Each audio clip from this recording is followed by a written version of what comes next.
The ruling party tried to win the elections by turning the polls into efforts in 2 Lok Sabha constituencies in the state. Congress President Ashish Kumar Shah made this comment at a press conference at Bilonia Congress Bhavan on Thursday.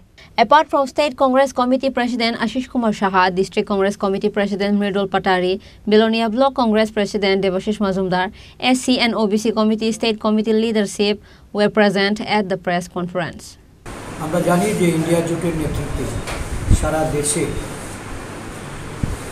ফলাফল ভালো হবে এবং India জোটের নেতৃত্বে সরকার গঠিত হবে। সুশাসন কথা বলে যারা 10 বছর এবং আমাদের রাজ্যে 6 বছর সরকারের থেকে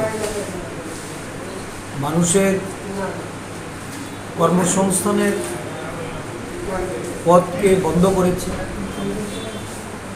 মূল্যবৃদ্ধির চাপে সারা দেশব্যাপী সাধারণ গরিব অংশের মানুষ থেকে শুরু করে একটা বিরাট অংশের জনগণকে আজকে অর্থনৈতিক অসুবিধার সম্মুখীন হতে হচ্ছে। আয়ের থেকে ব্যয় বেশি, মানুষ কর্মসংস্থান হারিয়ে এখন দিশেহারা অবস্থায় আছে। কোভিড পরবর্তী পরিস্থিতিতে দেশের শিল্প বাণিজ্য সর্বক্ষেত্রে একটা নিম্নগামী পরিস্থিতি পরিলক্ষিত হচ্ছে। দেশের সরকারের কোনো প্রয়োজনীয় পদক্ষেপ নেই, যার কারণে সারা দেশব্যাপী মানুষ এই মহঙ্গাই এবং বেরোজগারির বিরুদ্ধে তাদের মত এবং গণদেবতাদের যে রায়, এই রায় প্রদান করছে।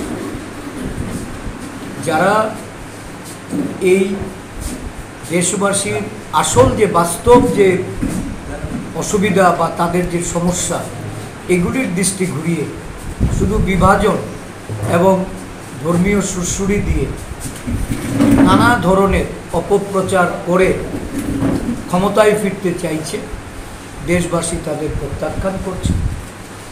আমরা এই রাজ্যে আমরা নির্বাচনে অংশগ্রহণ করে যেটা উপলব্ধি করেছি যে নিশ্চিত পরাজয়ের হাত থেকে রক্ষা পাওয়ার জন্য ভোটকে প্রশ্নাত্মক করে নির্বাচনে জয়লাভ করার যে প্রয়াস তারা করেছে, জনগণের দ্বারা আমরা ইন্ডিয়া জোটের মাধ্যমে প্রতিহত করার আমরা চেষ্টা করেছি।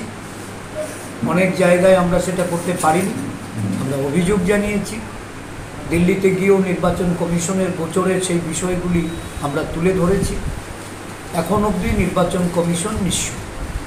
ব্যুরো রিপোর্ট, চিনি খোরাং।